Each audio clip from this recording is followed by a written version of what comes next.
Sizga tegib nima ko'rdim o'zi? Bu so'z juda og'ir.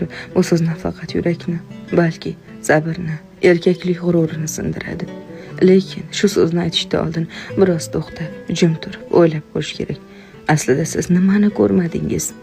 Siz har kuni yo'lda sarson bo'lgan, qor, yomg'ir, issiq sovuq demay rizqingizni topishga uringan erkakni ko'rdingiz.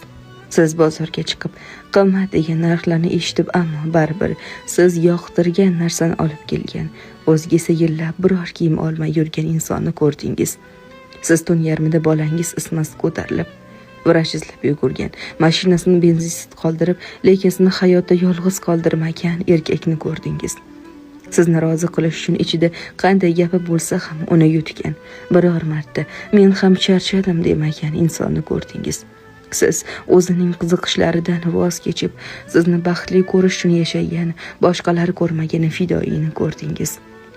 Sizga tegib nima ko'rdim deb o'ylagan bo'lsangiz, sabrni ko'rdingiz, hayotning asl yuzini ko'rdingiz, chin muhabbatning sinovlaridan o'tishini ko'rdingiz. Erkak ideal emas. U xatoga yo'l qo'yadi, charchaydi, ba'zan tushkunlikka ham tushadi. Lekin agar u hanuz yoningizda bo'lsa, har kuni siz uchun kurashayotgan bo'lsa, unda bu so'zga hojat yo'q. Sizga tegib nima ko'rdim emas, siz bilan qanday inson bo'ldim degan savolni berish kifoya. Chunki har bir munosabat, har bir nikoh ikki tomonning mehnatiga, sabriga va hurmatiga bog'liq.